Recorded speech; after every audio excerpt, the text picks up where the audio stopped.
So we have a few props here to kind of facilitate and help with performing the stretch correctly. So the first thing we have here is we got some bumpers propped under the box. The amount of bumpers under the box totally depend on how good or bad your hip external rotation is. So when you get into the pigeon stretch, if you've got terrible external rotation, the box is going to need to be up higher. Likewise, if your external rotation is pretty good, the box can be all the way on the floor. Because what inevitably happens is, if we just have the box on the floor for everyone, we kind of contort our spine. We don't sit with a nice upright torso to kind of really isolate those hip external rotators.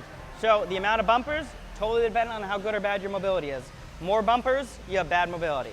Next, we have this foam roller here. I just like that because what it's going to do is when I get into this pigeon stretch like this, if I put the foam roller right next to my butt, my kind of hip right here, it's going to prevent any kind of twisting to the side. It's going to help police keeping an upright spine.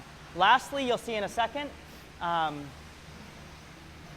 use an ab mat, I use a shoe, I really use anything, and I pinch it between my hip and my stomach, so when I lean forward for the active stretch, I'm actually hinging at the hip as opposed to just rounding my lumbar spine and not getting any true hip external rotation. So these are kind of the props we have to facilitate the stretch, make this stretch better. So with that said, I get into the stretch, set it up. I like the ab mat pinched right there, foam roller against my hip, leaning forward. So then what I do, I'm going to hold the stretch for 60 seconds. And then at the end of 60 seconds, what I'm going to do is push my knee into the box. So I'm going to actively push my knee into the box for 10 seconds. So this is going to feel like my glutes are contracting.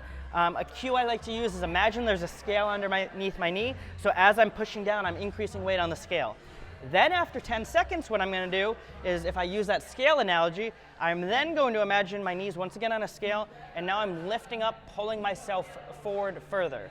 So kind of the order of operations, I'm going to push my knee down for 10 seconds, then I'm going to imagine lifting my knee up. And it's not going to lift up, but I'm going to imagine lifting it up and pull myself further for 10 seconds, and then I'll be in a new range of motion, and then I'm going to hang out in that new range of motion for an additional 60 seconds.